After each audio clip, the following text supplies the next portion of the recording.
You are listening to the IFH Podcast Network. For more amazing filmmaking and screenwriting podcasts, just go to ifhpodcastnetwork.com. Hey everyone, thank you very much for hitting that play button. This is another episode of the Dave Bullis Podcast.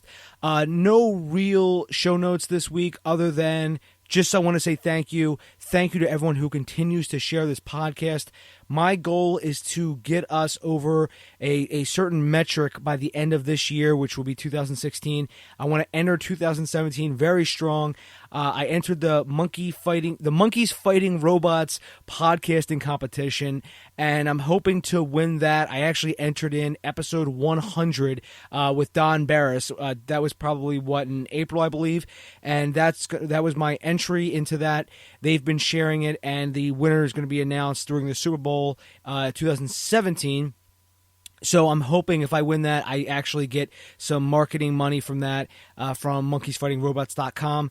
But other than that, again, thank you very much to everybody who continues to share this podcast. I can see all the great analytics online. And again, I want to say thank you.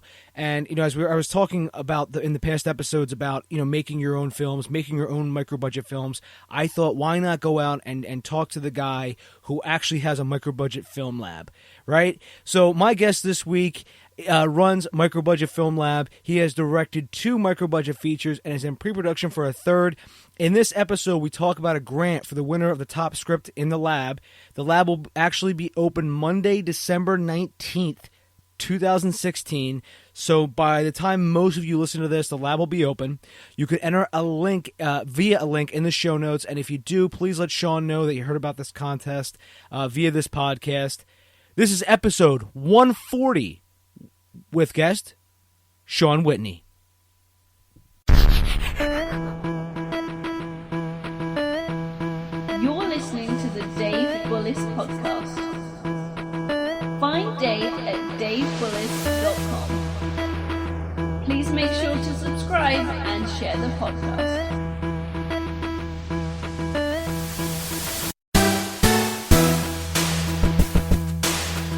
Hey, Shawn, thanks a lot for coming on the show.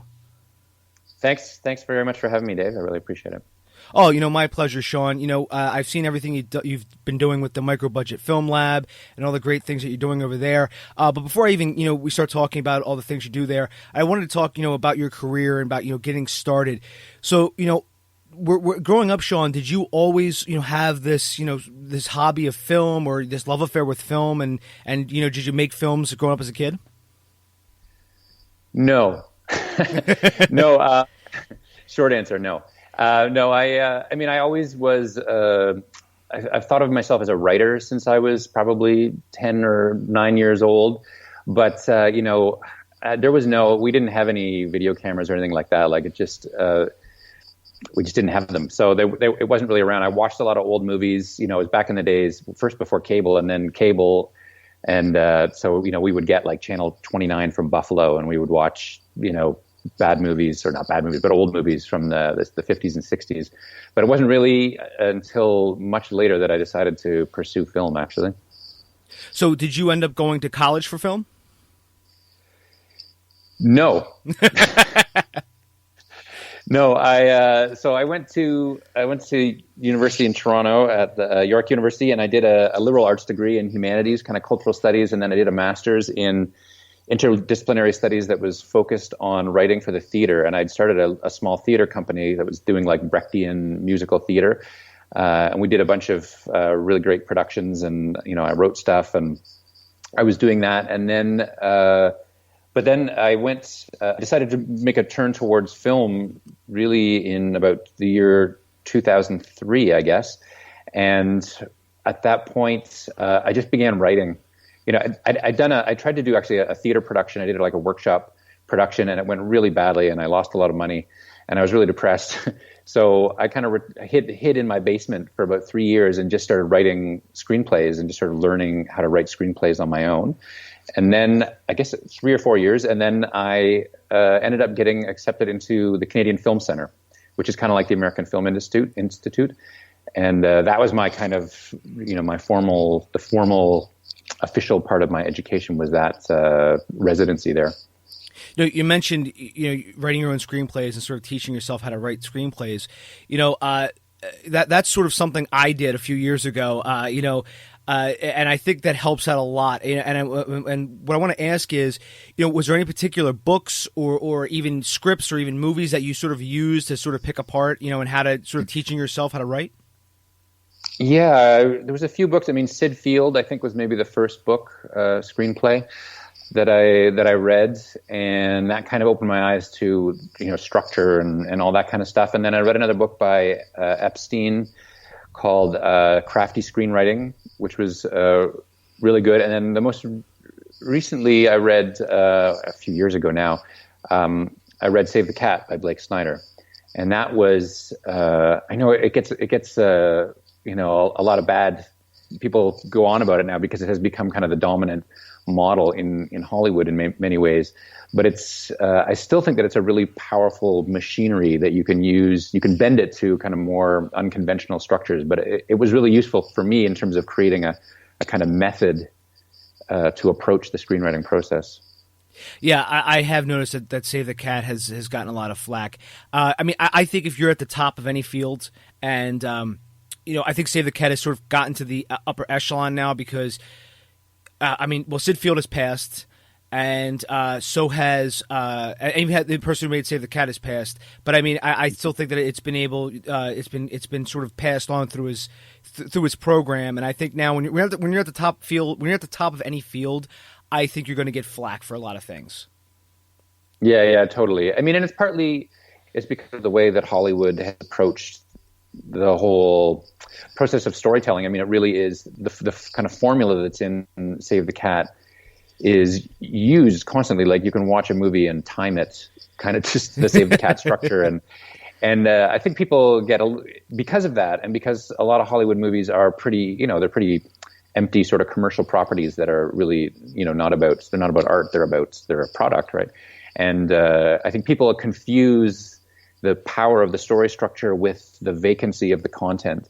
And I think that's where a lot of that comes from. It's like, Hollywood movies are kind of empty, or not all of them, but a lot of them are empty, and it's because they all follow this model. And I think it's a little bit of a misrepresentation.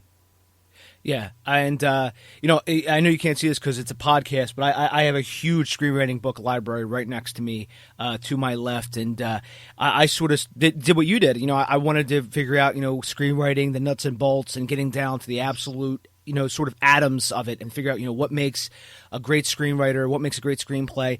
And I sort of just would buy these books piece by piece. Some of them you could buy for pennies on the dollar on Amazon. Others they just came out and they're still full price. But there's a lot there are some that really speak to me, and then there's others that I read and I'm just like, I don't know, maybe this is lost, because I'm sure it happened to you too, Shawn, where you have people recommend books to you, like screenwriting books, for instance, and you read them and you're just like, what was the big deal about this? Yeah, totally. And a lot of them end up, I don't know, after a while, if you read a few of them, it's like, okay, I'm kind of reading the same thing again. and at a certain point, you need to just get a method that you're going to use, and then apply it, and then learn from it, and find ways to advance upon it. I don't think there's any absolutely perfect or the right method exactly, but you just need a method. It can't just be anarchy.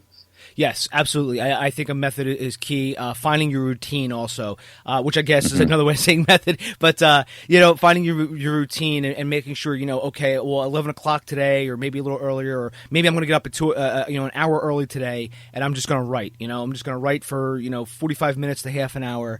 And you're absolutely right. Finding that process is key, because, like you just said, when I would read some of these books, I felt like I was reading the same things over and over again, and I'm just like, didn't I just read this book like with a different cover and by a different author?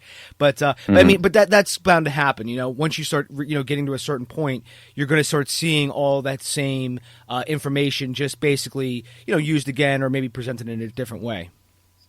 Yeah, totally. There's only so many ways, in a sense, to tell a story. And if you're telling a 3-act story, or a story that has a beginning, middle, and end anyway, there's only so many ways to do it. And, the interesting thing, because I read a lot of scripts I have a development job, and I read tons of scripts. And what you see mostly is that is not.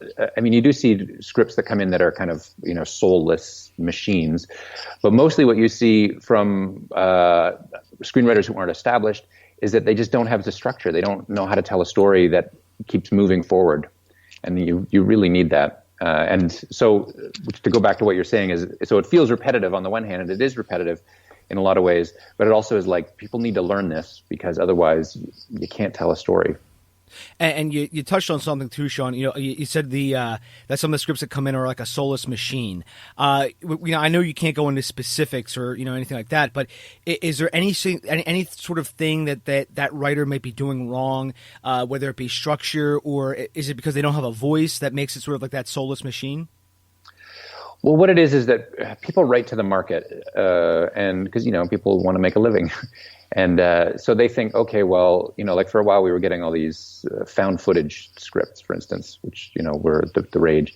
And they would come in and people would follow the beats, it would like X would happen on page 12 and Y would happen on page 23 or whatever.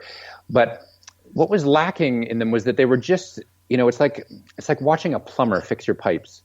It's necessary work, but it's not interesting, besides for you because your toilet's overflowing, but for most people it's not going to be that interesting. And so what I find lacking is some kind of universality to it. So you need to have, for instance, your characters can't just be about chopping up zombies or aliens or whatever.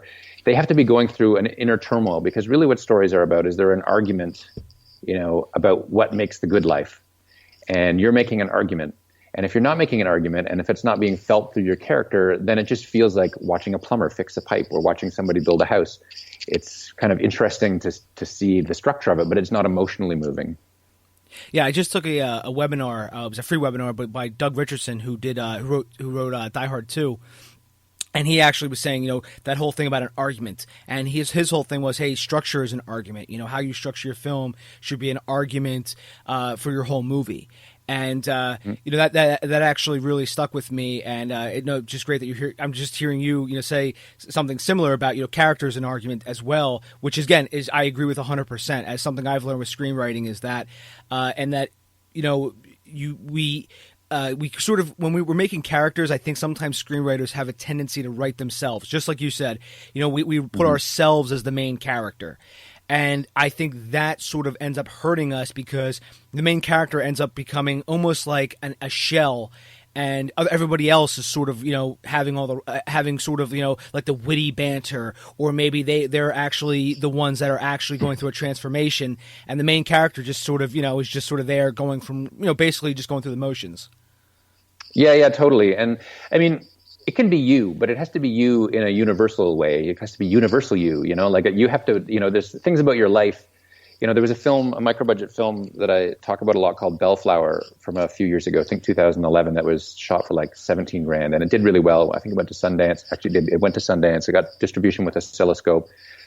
It's a great movie, and it's about his breakup. So it's in some ways, a personal film, but he took his breakup and he turned it into a kind of universal, crazy story about young male rage and representations of violence and stuff. That's a lot of fun to watch, and has universal value to it, because what he does is all the parts, the soul of it all fits together. So the character's journey fits with the theme of the movie, and the theme of the movie fits with the visual styling of the movie and with the visual elements in the movie, and that all fits with what's happening with the secondary characters and so on. So it works together as a machine, but a machine in the good sense, a machine in the sort of emotional sense, that all the parts are firing, all the pistons are firing.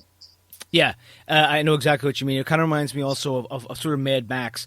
Mad Max Fury Road. I know what we're talking about now. With the main character, but in Mad Max, he never really changes. But that again is the whole point of Mad Max, is that Max is never actually the main character in any of his movies. He's just he's helping everybody else out as they're going on their adventures. And but going into those, even. Well, that may be probably starting the second one, but in Road Warrior. But even Road Warrior, then you have Beyond Thunderdome, and then you have the newest one, Fury Road. You kind of see that formula at work, and it actually works. Like we were just saying, it actually works for that. But anywhere else, you kind of be like, well, what the hell's going on here? It's not complementing itself, if you know what I mean. Yeah. I mean, that the Mad Max model is also the model for noir. Like noir fiction and noir films is about this cynical, scarred human in the world who is giving us an entry into the world to see the journey of other people, and we're the sort of cynical, we're the sort of brought in the same way, in the same state as that person, and then we're learning through that process the argument about that world and what's valuable. Yeah. That's a very good point. Kind of reminds me of Chinatown in a way.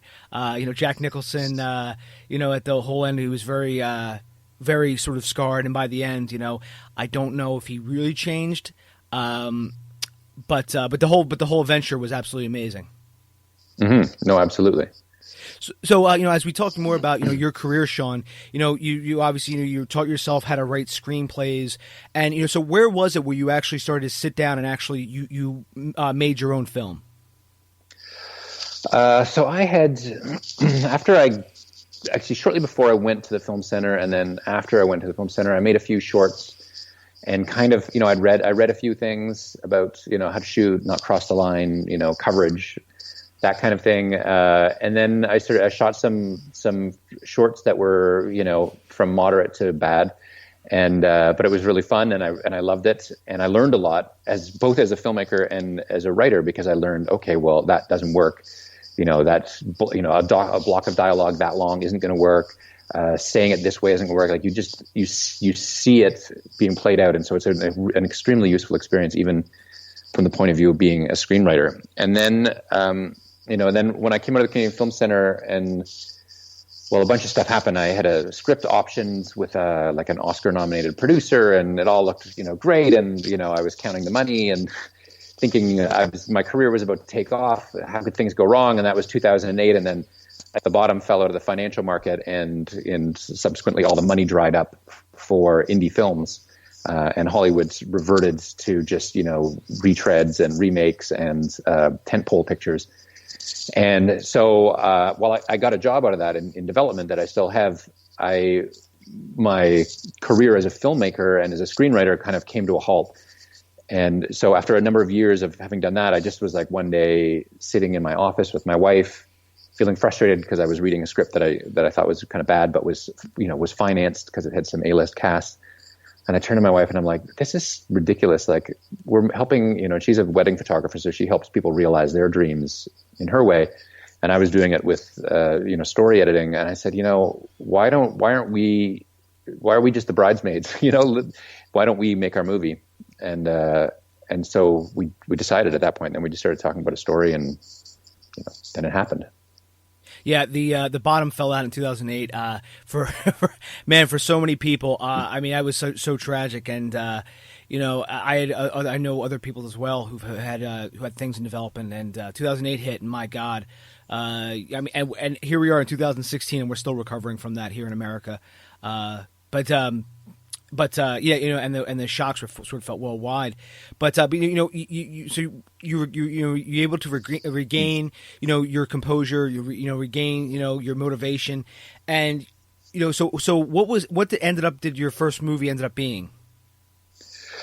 It ended up being, I mean, it's like a sci-fi comedy called A Brand New You, about a widower who can't get over the death of his wife, and so he moves into this house, and after failing at committing suicide, he convinces his landlord and his roommate to help him try to clone her in the living room, because his landlord, it turns out, is this disgraced biochemist.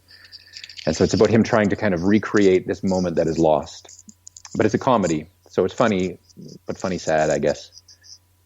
So is that available to watch like online or through VOD or anything? No, we got a sales agent, and we've been going through the hell that is known as deliverables, and we just sent off for the second time you have to get a quality control report before your film. Like, we've done all the rest of the stuff, I hope to God, and then we needed to make this quality control report, and so it goes. You send it in. It costs you like $1,500 for 4 passes to cover your video and all your audio tracks.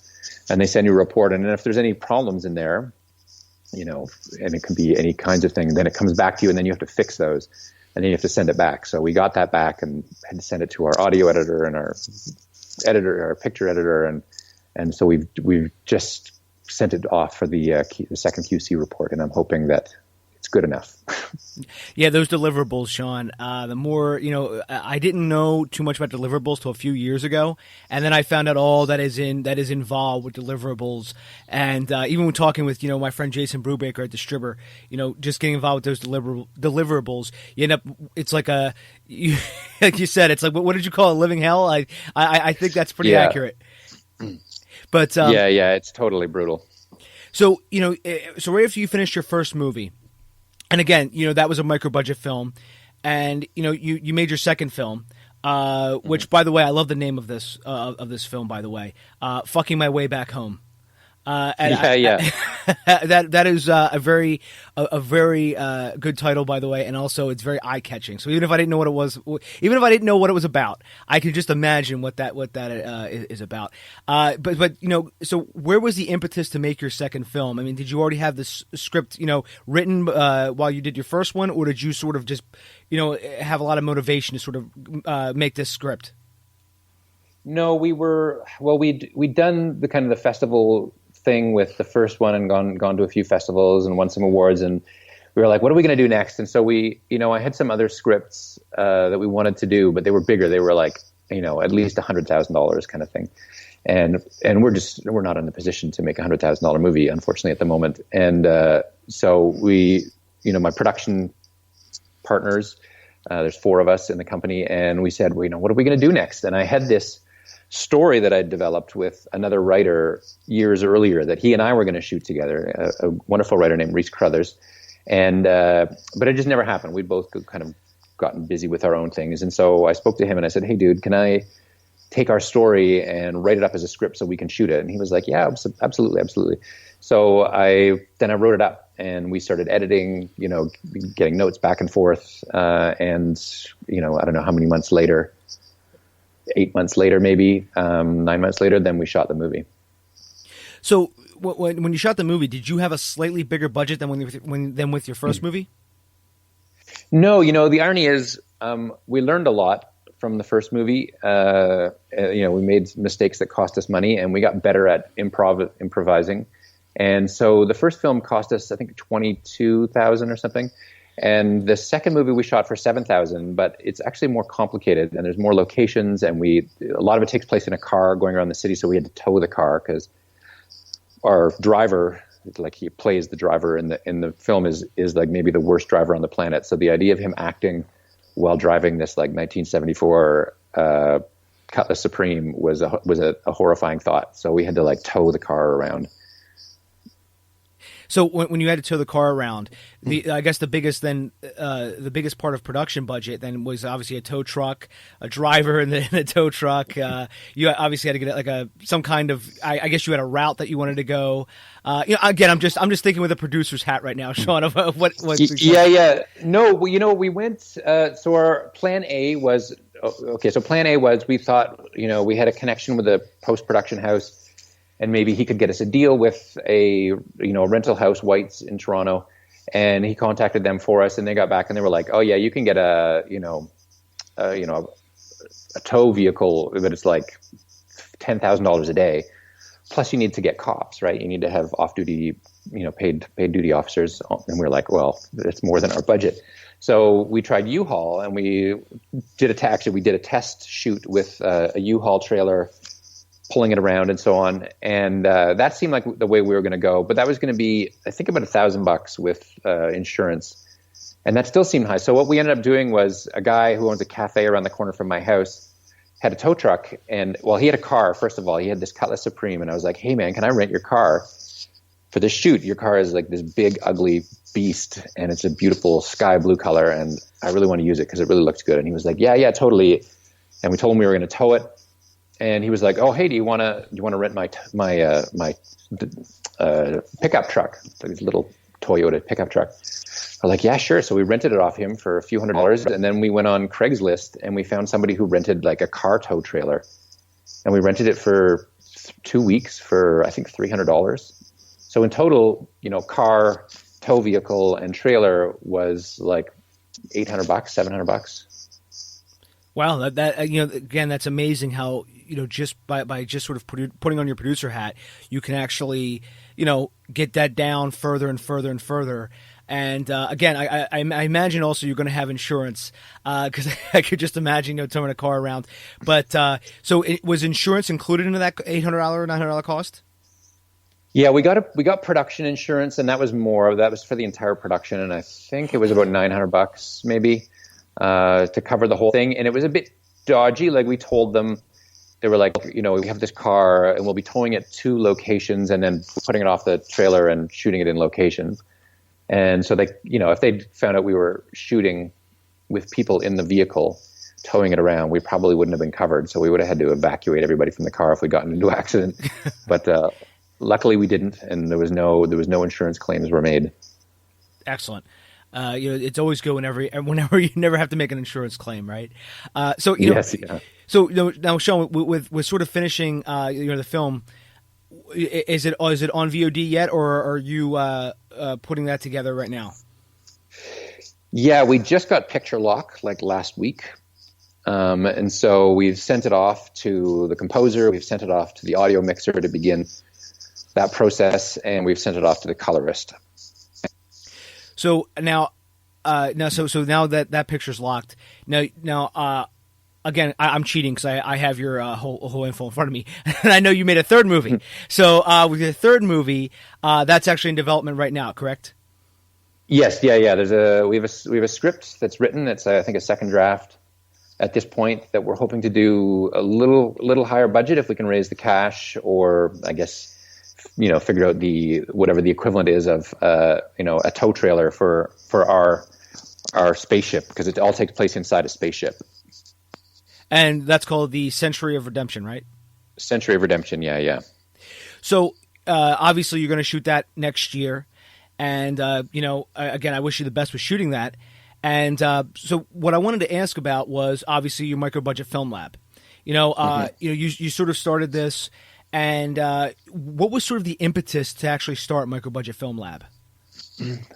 Well, when we shot the first film, finding information was really dispersed. We could find an article here, an article there, and get, pull some tips here and there. But a lot of it was really learning on the fly, which added stress to the whole process. So, and we were borrowing money and, figuring out how to finance it and all that stuff that we had to kind of build the machine from scratch, as it were. And so my thinking was that it would be great because there are so many people out there who want to make a microbudget or who want to make a feature and are just waiting. They're doing like I did, they're waiting for years and, submitting to contests and, spending hundreds and hundreds of dollars on contests. And, sometimes contests don't even send you the results, and never mind notes.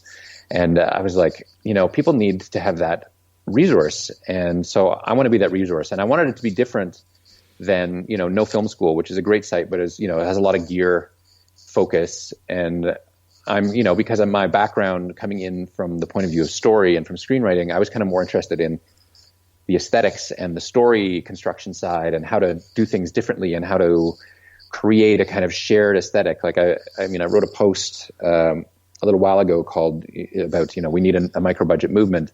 And I've been thinking about that a lot, and the need to kind of, for us as micro-budget filmmakers, to move beyond simply, atomized individuals all struggling to make our films. And I'm happy to help people out on that basis, just like the technical side of how to make a movie. But also, where there have been successes in the past with people outside of the system, they've generally been coming from people who exist as a movement. You look at Dogma 95 or Mumblecore or the neo-realists or the French New Wave, and part of their marketing buzz and part of their power comes from this aesthetic challenge to the dominant storytelling models and cinematic models. And so I wanted to kind of create a space where that kind of could gestate. And that's kind of where the name Lab came from. It was like a laboratory for film movements. Well, you can do a lot of like experimentation, right? Yeah. Like sort of mixing chemicals, like a mad scientist. Yeah, making drugs. But experimentation film, I think that's what allows, with making micro budgets, and even when I made my own student film, it allowed for more experimentation because obviously, number one, we had no clue what the hell we were doing. And I mean, me personally, I had no clue what I was doing when I was making my student film. Two, the budget was like the change, people have in their pockets.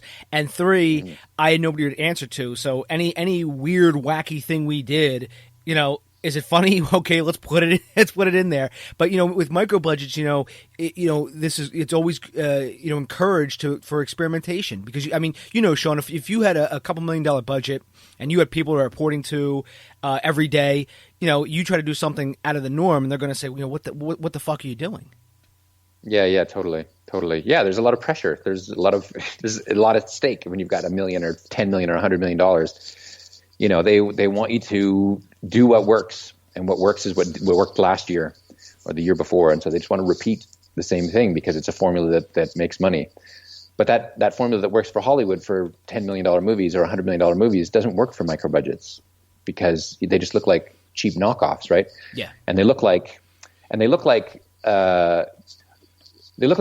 knockoffs. But more than that, all the flaws of Hollywood are kind of hidden by the money that's poured into the great effects and the great sound and the great light and these awesome actors who are loved, and so people forgive them any errors or whatever. All that stuff allows Hollywood to kind of smooth out the problems in their storytelling and in the conventionality of their cinematics technique or whatever. You don't have that in a micro budget, so you get none of the good of Hollywood, of all that money, and you get all of the bad when you're trying to just replicate a Hollywood formula film on what their budget for their coffee cups. So true, Shawn. And again, if you try to, you're right. If you try to emulate that, you're just going to end up, shooting yourself in the face. And that's something that I found as well. I tried to emulate different action movies, with my second and third student films.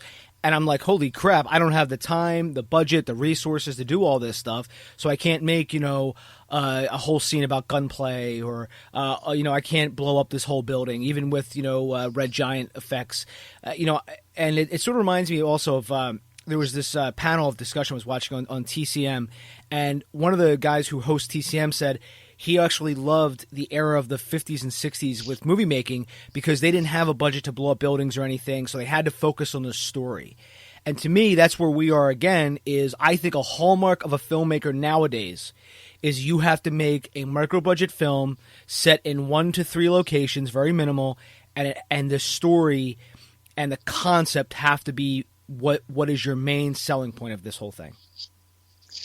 Yeah, I don't know about, there's some dogma films that I really love, like Celebration I really love, and they had their vow of chastity or whatever that was very, very strict, and most of them ended up breaking it. And I don't know about all of the rules in terms of restrictions about what you can and can't do, because there's a film Monsters by Gareth Edwards, who went on to do Godzilla, and Godzilla apparently sucks. I've never seen it, but it got bad reviews and so on. And Monsters did really well, I think, because kind of what you're saying about story, because it was a really fresh, it's a monster movie, but it's not about the monsters. The monsters are just the backdrop to this road movie and this relationship between these two people in a structure that's not. It's much more open and alive than really tightly bound Hollywood structures where there's a monster and they kill people one at a time in the woods and so on. And it wasn't that. And so he used, there's a lot of effects in that, but he shot it for like $15,000. And then he just happens to be this, special effects wizard who has worked for years for the BBC doing, crazy compositing and all this incredible stuff. So he had that talent. And so, kudos to him to bring that talent. But then, where he couldn't do the kind of practical effects that you can do with Hollywood. So his shooting was this story, this really simple, beautiful little story about this relationship between these people, and that's what gave the movie its power. The monsters was sometimes kind of was neat or whatever, but that's when he got to Godzilla, then he didn't have to think about story so much, and so he ended up with a much weaker picture than Monsters, which was made for, again, like the coffee cup budget for Godzilla. And I don't know what he's doing next, but that point that you make about story being so important and breaking with the the conventions of what Hollywood does with stories, and really allowing yourself to take advantage of the freedom that you have as a filmmaker, because you don't have that $100 million weight hanging over your head that you have to recoup. Yeah, and it's. I was also reading something about this as well, where a lot of studios now are looking at the micro-budget film world, the independent film world, and they're taking directors who maybe made a movie for $1 million or less, and all of a sudden they're giving them all this all this money to sort of make these franchises. For instance, Josh Trank with Fantastic Four. Prior to that, he made Chronicle for I think $3 million, and I've seen stuff like that, and I think also. I don't know how well that's transferred over, though. I think that I don't know if the studios are rushing because they're so desperate for a hit to sort of prop up all the other properties, or if maybe these independent directors maybe aren't there yet. If you know what I mean. I think it's more. I mean, they're trying to. I think there's two things. I think that often, as artists, often we don't know what makes us special. Or our artistic production special. We're not super self-critical all the time, and so we don't know how to necessarily replicate it. And when we're put in a new situation where suddenly you've got 10 or 100 or whatever $1 million, you're in a new situation, and so you're not. You have before there was all kinds of pressures on you that forced you to be the kind of artist that you were, and now there's different pressures on you that are changing you in a different direction. So there's that, but there's also Hollywood isn't interested in what is the magical about the really small budget movies. What they're interested in is the buzz and the cachet and the edginess of them. But those are just words for them, and they don't really know how to capture it because, again, they're thinking about the $100 million that they just invested, and they need to recoup that, and so they need to take all the edges off because you want to appeal to it's like I had a meeting with a sales agent on a completely different project a while back. And the first question they asked me about the project was, who's your white male lead? And it was sort of eye-opening to me. And this guy was probably a nice guy, whatever, and probably not a racist. But he is speaking about how the market, the superstitions of the market conceive of it, because they're like, well, black guys and women and lesbians and gays don't sell in China, or they don't sell in Africa. So we need somebody who's like a universal icon or avatar for money making, and that is the white male dude between the ages of 35 and 50.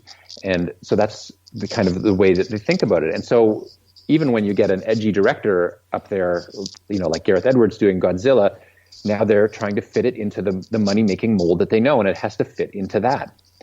And so even you go into, it's like the old joke, right? I joined the government to change it from within, and then instead of changing the system changes you.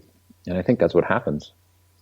Yeah, it's very true. And as we talk about budgets, you have currently a micro budget Film Lab fund competition, which I think is amazing. So could you go into a little detail about that? Yeah, I was what I wanted to do was to create a screenwriting coaching program, because I think often people who, because there is so much emphasis on gear, because gear has become so cheap and made it so possible to make micro-budget films now, whether it's camera gear or sound gear or whatever. And people get so hung up on gear, and they become gearheads, and people talking about the latest red camera and black magic and blah blah blah. And the scripts I read are, and I read about 150 scripts a year. Like I've read well over 1,000 scripts in the last 8 years, and I'm telling you, most of them are very weak and not developed. And it's kind of part of my argument to my community is you need to develop your script. So I was like, how can I motivate people to develop good, edgy, fresh scripts, and get them to focus on that so that they can make some great pictures and like really go deep in terms of the stories that exist inside themselves.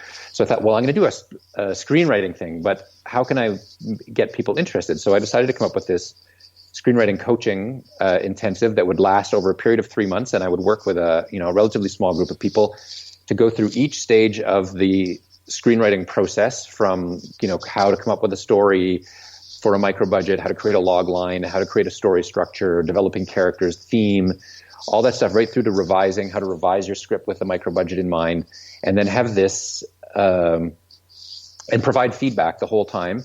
And then at the end, have this potential award, so that, of the first 10 scripts that are submitted at the end of this process, I would give like a full story edit of their scripts, which is what I do professionally. And I would, meet with them over Skype. And then the best script of those 10, I would give them I would invest $2,500 into making their movie. And so that's kind of how it was born.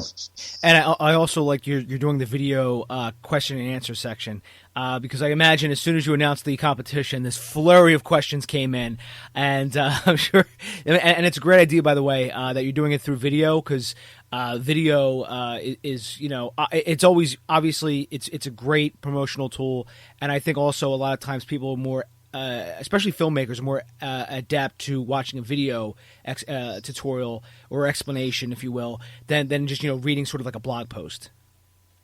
Yeah. I mean, I try to mix it up a little bit and do a bit of both. But yeah, and it's kind of nice to do, like with the FAQs that I've done, I can just, I get tons of, questions, and I, went through them and found some of the most common ones.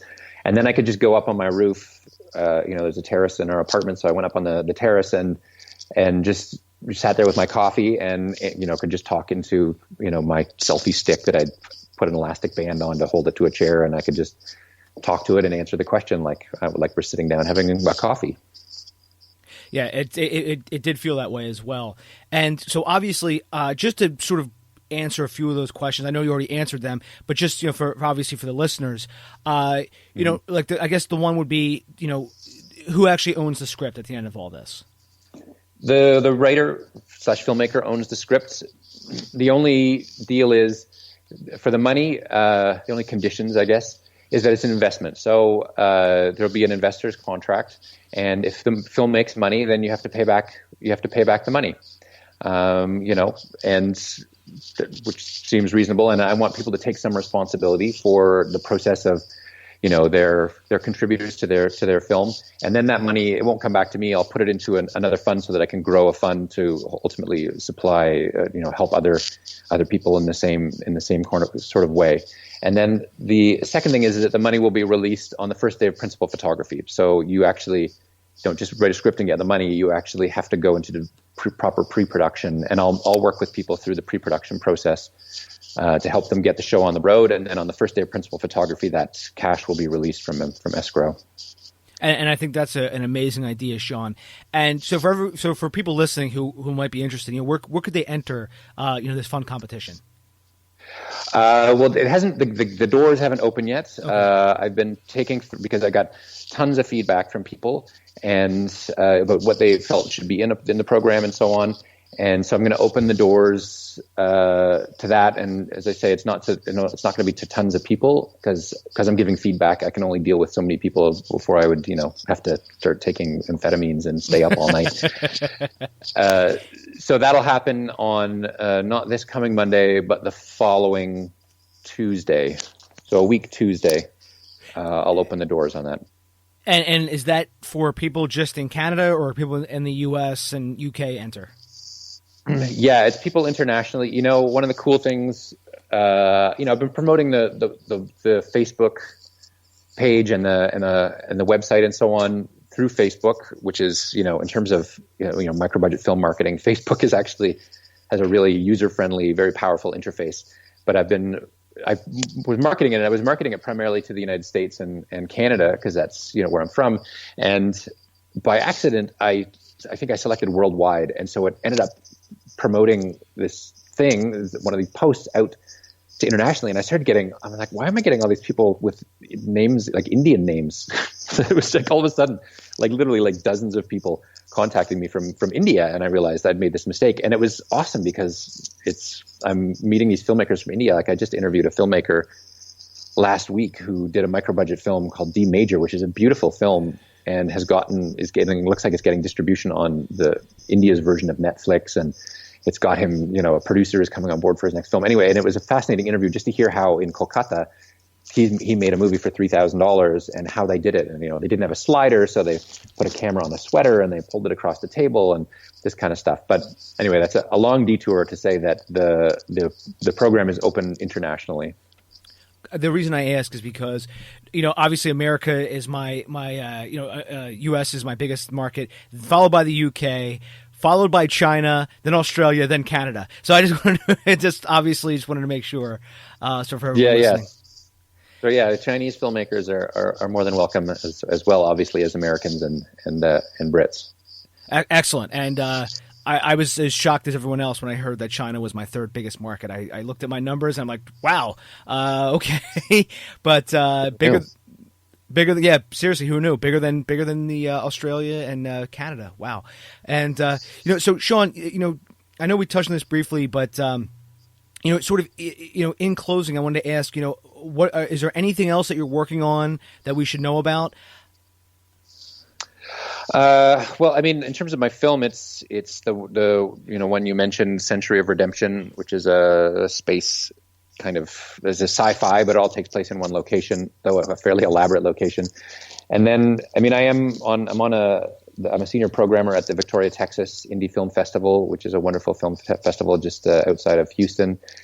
And I'm working on stuff all the time with this company I work for in Canada, MediaBiz, and I've been with them as an executive story consultant for about 8 years, doing both story editing and also developing original content. So I have some TV series that are in development that I'm pretty stoked about and hoping something happens with them. But I'm at the point now. If you've been in the film industry anytime at all, producers come to you and they're like super excited about your project, and you get all excited and it's going to happen, and then they don't happen. And so I still retain a small glimmer of hope in my heart, but part of me is always like, I can't get excited about the mainstream stuff any longer, because it's so hard. It's so hard to get stuff off the ground. Things crash and burn all the time. Yes, I couldn't agree more, Shawn. I just was having this conversation the other day. It is so hard to get things with even a pretty sizable budget off the ground. People who listen to this podcast on a frequent basis know that I talk about that a lot. I talk about my own projects and things that have just crashed and burned, and things that never really got off, and things that got off and still had a lot of problems on takeoff. But so, in closing, Shawn, is there anything we didn't talk about that maybe you wanted to discuss, or any sort of final thoughts to sort of put a period at the end of this whole conversation? Well, I think the main thing and the main inspiration from Microbudget Film Lab is, following on from what we were just saying about everything's crashing and burning. And, I was reading some stuff on the spec screenplay market recently, and something like 100,000 scripts are registered every year with the Writers Guild of America. And this year, less than 100 were purchased by the studios and the indie majors. And it can look really depressing, and you can sit around sending query letters forever. And it's just important that people know that you don't have to do that, and that you can make a great movie, and there are some awesome movies. People, I think, forget, the French New Wave, Breathless, was a micro budget. It was under $100,000. And, some of these great movies, For Lovers Only, made by the Polish brothers, was shot for like $0 and made $500,000. But more than that, it was, they made a really cool romantic movie. And so you can make really good stuff for not a lot of money. And so you shouldn't feel like you have to wait around for some benevolent producer to sort of land in your lap and do it for you, or some dentist with more money than he knows what to do with to invest in your film. You can do it with a relatively small amount of money. Yeah, that's something I've been talking to Shawn about, in a lot of my intros, about talking about this whole, don't wait around, figure out what you have at your disposal location-wise, what I call the resource list, locations, actors, and sort of props.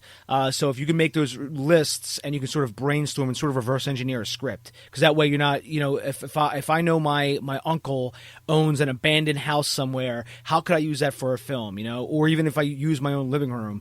I had a friend of mine who shot a film of his in his own living room, and he later regretted it, but because he wanted to do all this blood stuff, and he did it all, but then he said, look, that smell got in the house, and so there's a tip. If you're going to use blood a lot of blood, maybe don't do that in your own living room.